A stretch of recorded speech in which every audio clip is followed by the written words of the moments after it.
Broadway, the lane of lights and laughter. In its long and storied history, there have been many great triumphs of musical theater. Hamilton, West Side Story, Shrek the musical. But for every triumph, there are also the disasters. That's what I say to you, okay? No, not that one. Today I'm going to spin you a tale about the greatest flop in Broadway history. Today we're talking about Spider-Man. Turn off the dark.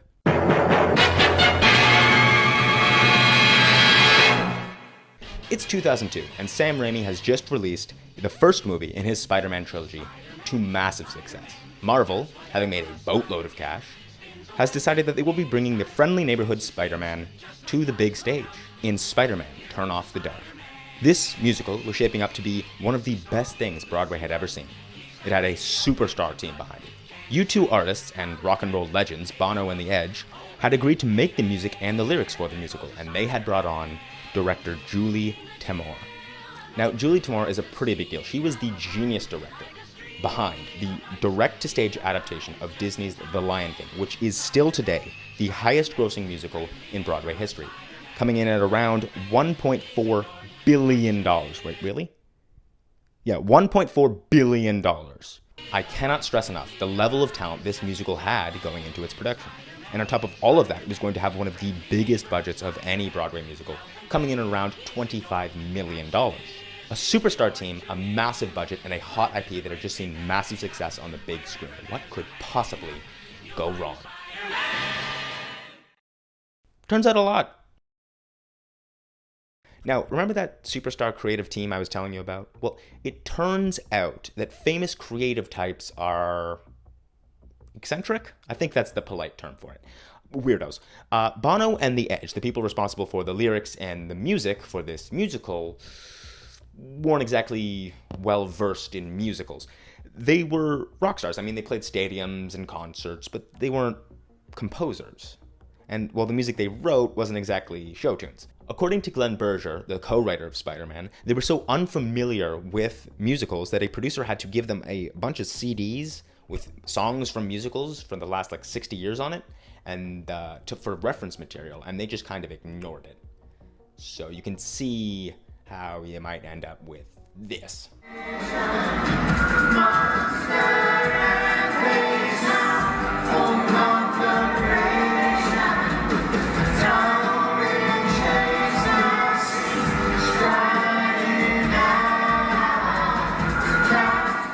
Now, director Julie Taymor had only agreed to take the job if she was allowed to include in the narrative the story of Arachne, the first spider, and the Greek myth. Now, Avi Arad, Marvel's chief creative officer, had some objections to this, what does this have to do with Spider-Man?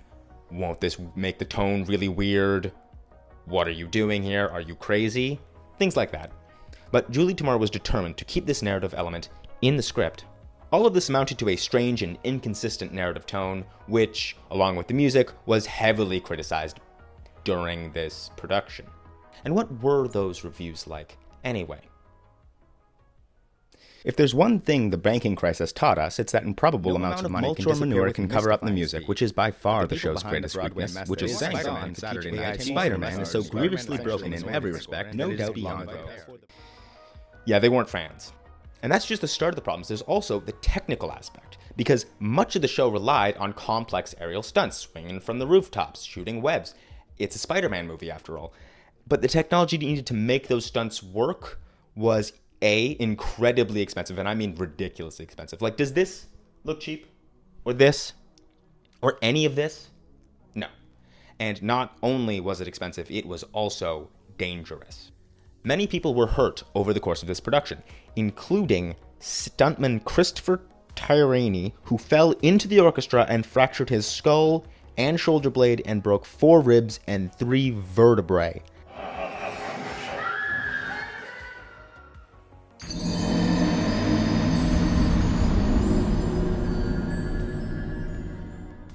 Oh, and also Natalie Mendoza, who played Arachne, she got a concussion when a carabiner, it's one of those little clip thingies, fell from the ceiling and hit her on the head. But, I feel like the stuntman had it worse.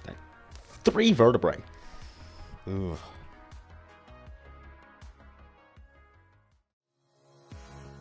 after the debacle that was the preview for this musical, a lot of changes were made. Julie Taymor, the director, was let go and replaced, and the narrative was changed dramatically when she left. Arachne, the character whose story she fought so hard to keep in the narrative, was reduced to a minor character, and the script in a whole was streamlined and made more lighthearted. A new choreographer was brought on and a new writer, presumably to address these major issues of this production. This Spider-Man Turn Off the Dark 2.0 received far kinder reviews, but by that point it was too little, too late. The musical, which at that point had its budget ballooned to the largest of any Broadway musical in history at $75 million, was not only failing to break even, it was deeply in the red. By the end of the production of this musical, investors would lose around $60 million, more than any other musical in Broadway history, which I don't think is the record they were trying to beat rather.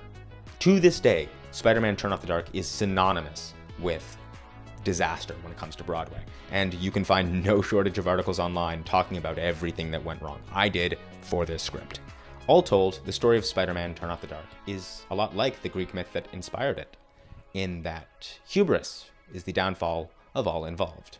From overconfident songwriters to overly ambitious directors, Spider-Man Turn Off the Dark serves as a warning to all about what it takes to make a musical, and to not bite off more than you can chew.